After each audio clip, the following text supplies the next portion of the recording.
وقت بخیر بیننده حرف آخر هستید. البته اپیزود ویژه حرف آخر که این چند روز که در لندن در سفر بودم ضبطش کردم، یک گفتگوی ویژه هست. مهمانم رو بهتون معرفی میکنم. قبلش فقط یه توضیح بدم. شاید تو این یکی دو سال گذشته به خصوص بعد 7 اکتبر دیده باشید که من در پستام در شبکه‌های اجتماعی نسبت به خطر اسلامگرایی افراطی و چپ افراطی در جهان غرب به خصوص در اروپا و بریتانیا توضیح دادم، هشدار دادم و به هر حال موضوع بسیار جدی هست و الان که دونالد ترامپ در امریکا اومده سر کار باید ببینیم که اروپا چه مسیری رو در سالهای آینده طی میکنه. مهمان من در این گفتگو یکی از جنجالی ترین سیاستمداران بریتانیایی است، هم از این جهت که رکورد کوتاه مدت ترین دوران نخست وزیری در بریتانیا رو داره و هم از این جهت که بعد خروجش از دولت از حزب محافظه‌کار تبدیل شده تقریبا به یکی از رهبران این جنبش مقاومت سیاسی مدنی که در بریتانیا علیه چپ افراطی و اسلامگرایی افراطی شکل گرفته. بسیار نزدیک به دونالد ترامپ. از او راجع به هر حال همین خطر چپ افراطی و اسلامگرایی افراطی در بریتانیا و اروپا پرسیدم، اینکه اومدن ترامپ چه تأثیری داره در این روند و اینکه جمهوری اسلامی با چه سیاستی از طرف امریکا مواجه خواهد شد در آینده نزدیک و اینکه ما شاهد در واقع یک حمله نظامی به مواضع رژیم در خاک ایران خواهیم بود یا خیر. در دقایق آینده گفتگوی من رو ببینید و بشنوید با تراس، نخست وزیر و وزیر خارجه سابق بریتانیا.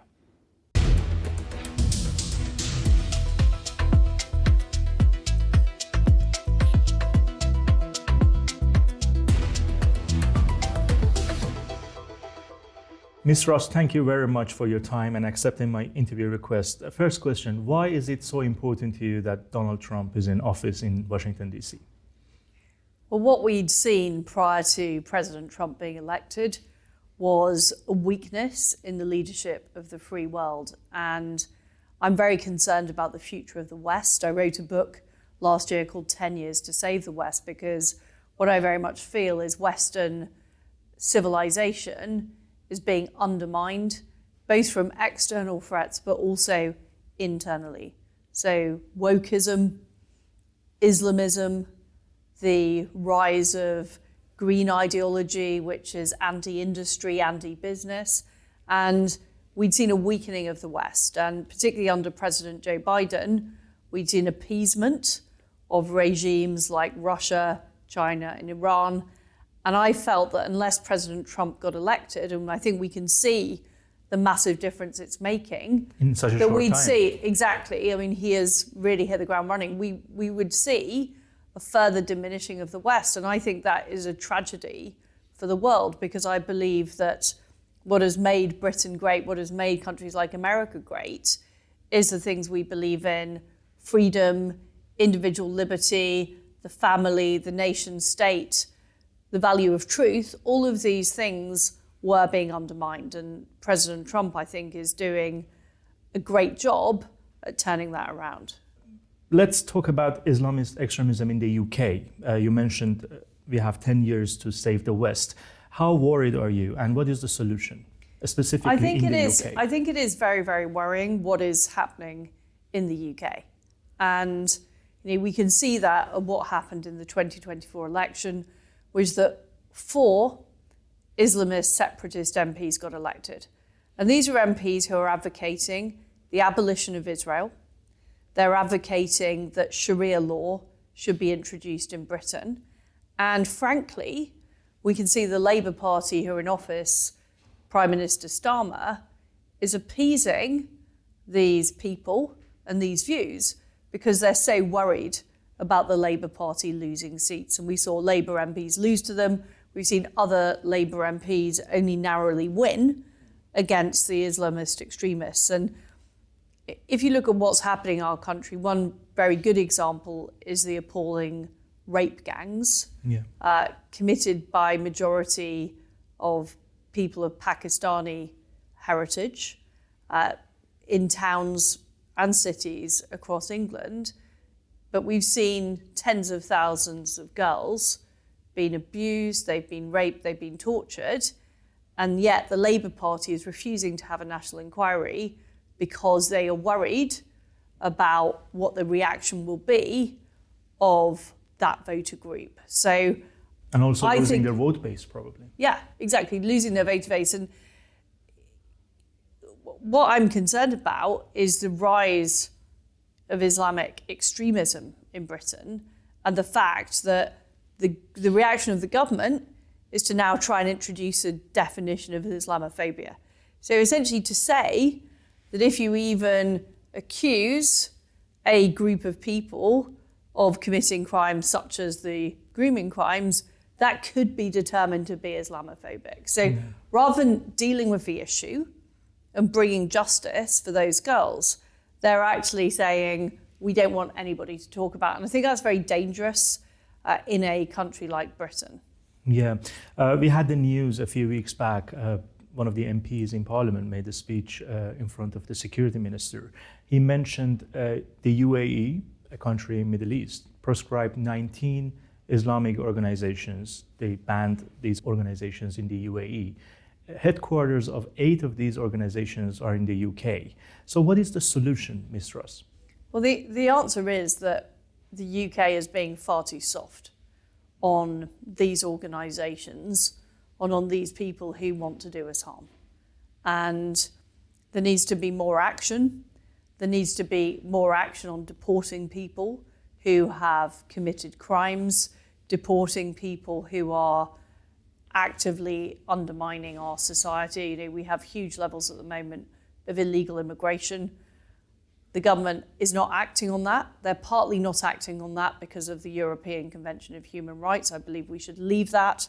I believe that we need to take back control by Parliament of decisions over who is in our country and who is out of the country. I mean, too much decision-making is now placed in the hands of the judiciary rather than in the hands of Parliament. So I think we need to be tougher on who's let into our country.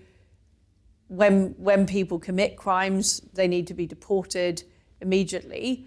And we can't also allow the continuation of bringing in people who fundamentally do not support our values and our way of life. Okay, so let's go more into details about this threat and its relation to the Iranian regime across Europe and in the UK. We have a term, transnational repression, as you may have heard.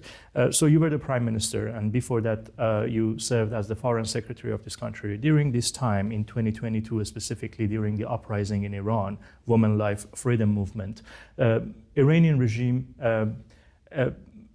leveled up its threats against Iranian political activists, journalists, and dissidents across the UK, including the TV channel I work with, Iran International. They were going to bomb the headquarters and also target its journalists and presenters. So how is it possible that on British soil, a regime like the Islamic regime in Iran can do such things? Well, they shouldn't be able to do that. And there has been too much activity by the Iranian regime, but I'd also point to what we've seen Russian state operatives do in the UK as well. And it is back to the point about who we let into our country, and who we deport from our country, and the actions that law enforcement takes against these people. Yes, and also, the method is very different in recent years. They have started using criminal gangs to operate on behalf of them across Europe and in the UK. Specifically regarding my case, I was stabbed in the middle of London. We talked about that when we were in the aircraft on our way to the DC. So they hired criminal gangs to come to the UK and then go back and leave the country. It was actually under conservatives as well. So what is the solution? But it does go back to what I was talking about the country having proper control of its borders. And we only have proper control of our borders if we are able to deport people, not allow people, prescribe organisations. Those are the types of measures that need to be taken at present. And this has been true since 1997, when Tony Blair put in place the Human Rights Act. Often those types of pieces of legislation will be used as reasons to not allow that to happen. So in order to really change the way things work in Britain, that act has to be repealed. And it was one of the failings of the Conservative government that those pieces of legislation weren't reversed. Yeah, in this specific case, transnational repression threat posed by the Iranian regime, you mentioned proscribing organizations. Let's talk about proscribing the IRGC as the organization which is responsible of all these attacks against Iranian dissidents and political activists, and also Israelis and other citizens across Europe and in the UK. I had a brief conversation with David Cameron back in January 2024 in an event in Parliament.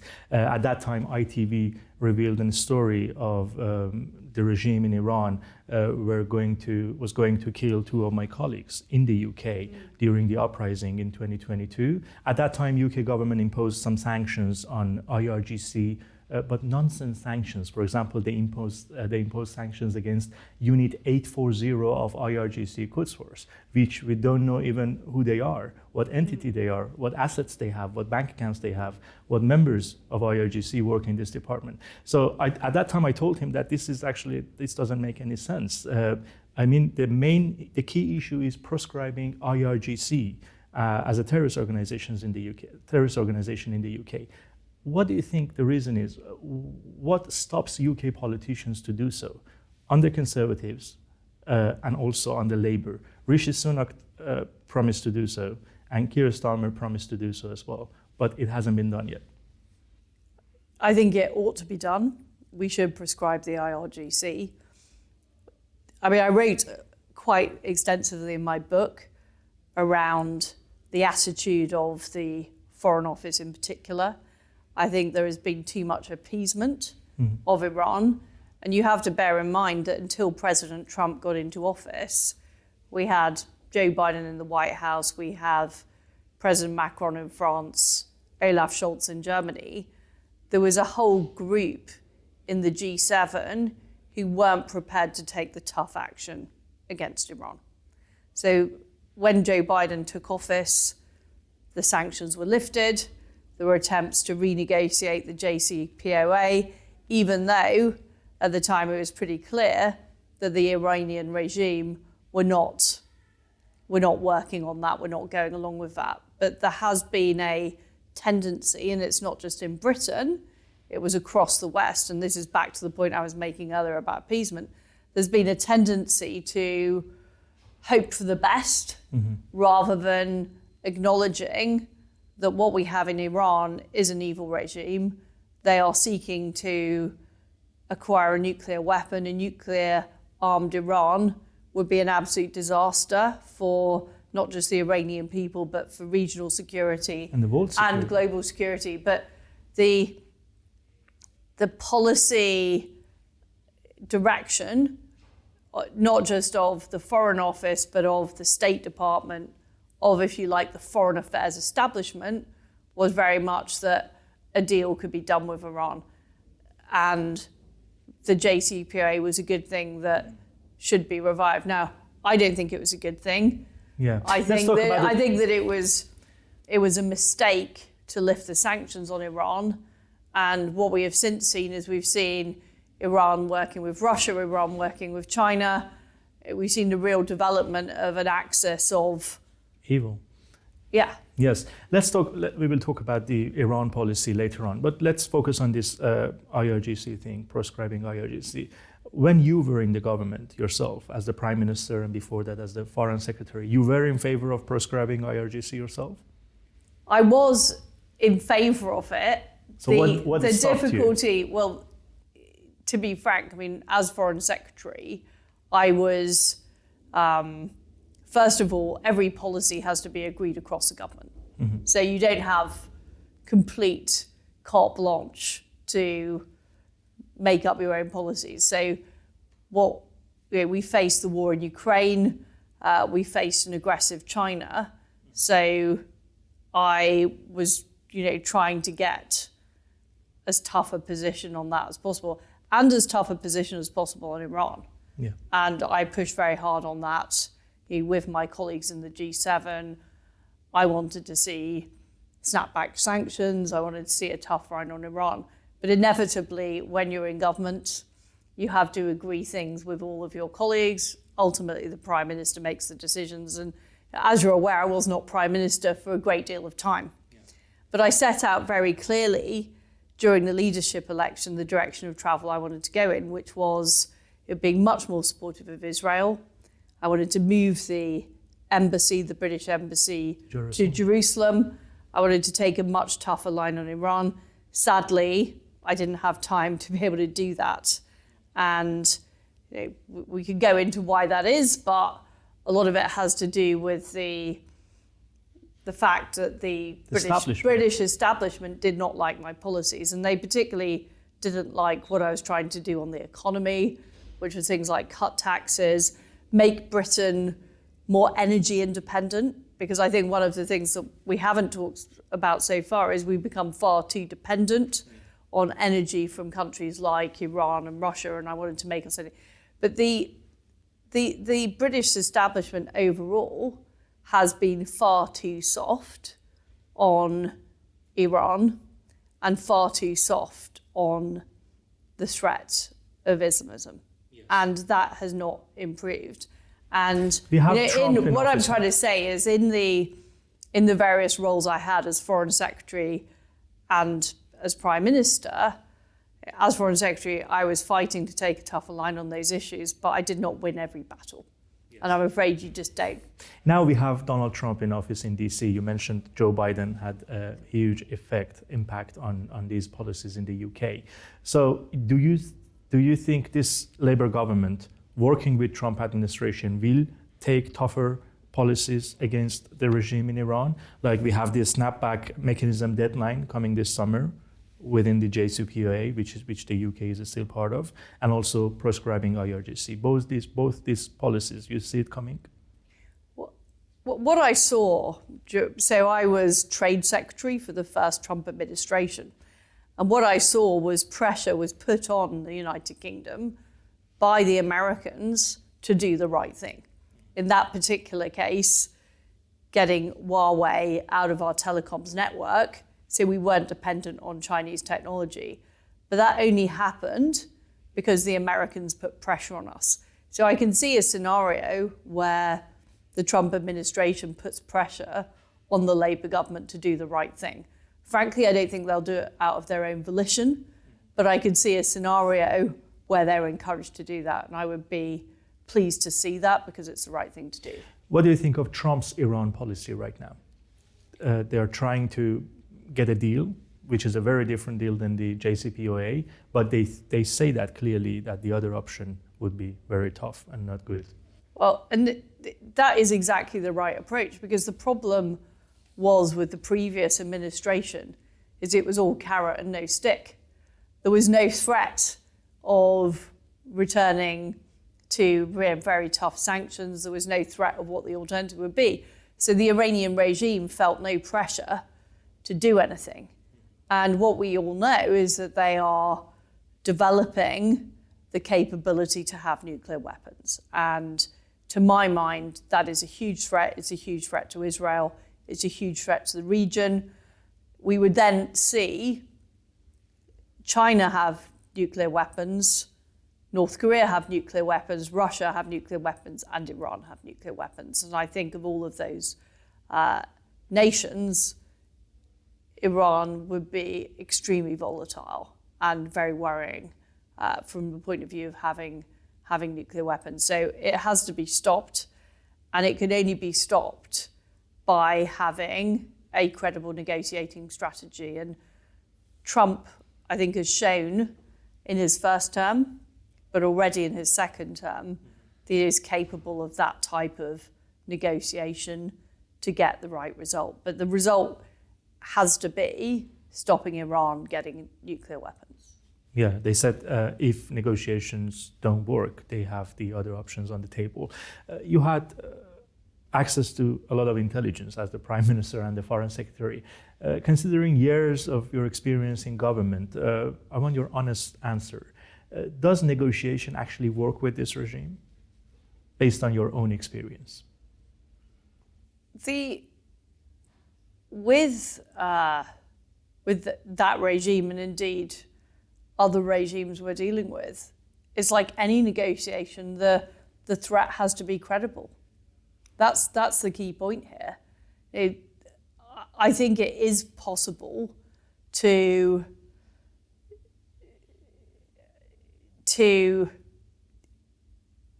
get a change in behavior if the threat is credible.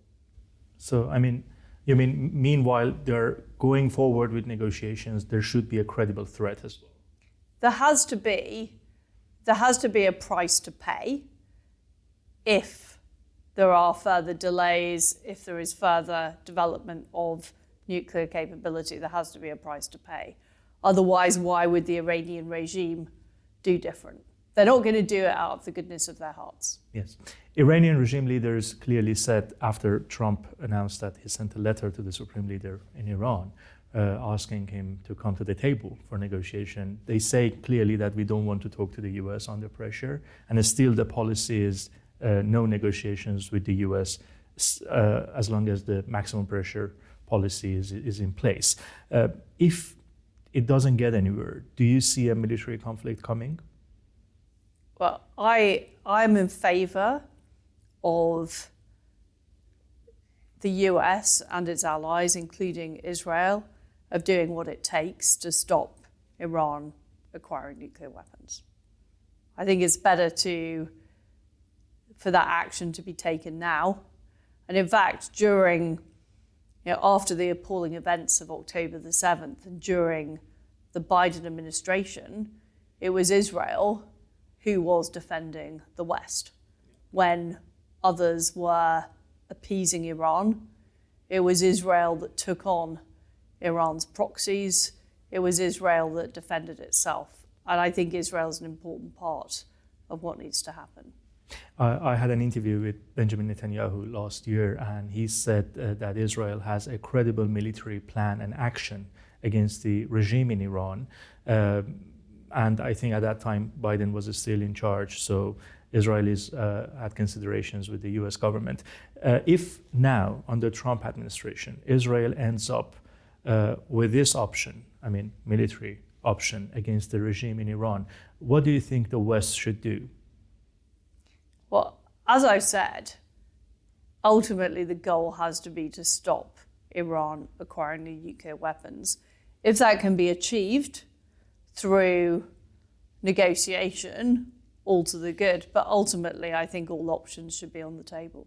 In a recent speech, you said 2025 is a critical turning point for Iran. What do you mean by that?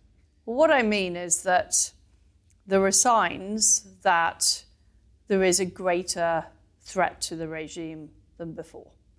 We've seen the collapse of the Syrian regime. We've seen the links between Russia and Iran potentially come under pressure. And what we want to see is we ultimately don't want to see, and I'm not advocating for regime change here. I think we've had a history of externally imposed regime change, which has not worked. But what I want the change should come from within. Yes, what I want to see is I want to see the Iranian people no longer oppressed. Okay. How do you see Iran's future based on what you said right now? We have a young, modern, secular generation who are majority of the Iranian population right now, living under an Islamic tyranny and want a regime change. They clearly said that on the streets in the past 5-6 years.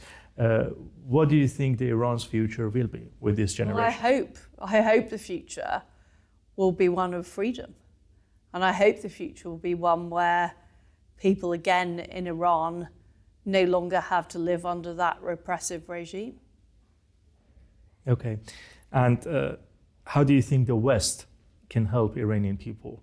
As you said, the change should come from within. And I think the external regime change policies, they clearly do not work, especially for Middle East, based on our experience in other countries. How do you think the West can help Iranian people in this cause?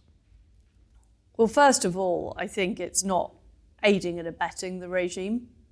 What do I mean by that? Policies like prescribing the IRGC, stopping the regime from acquiring the nuclear weapons, but also taking tough measures against the regime.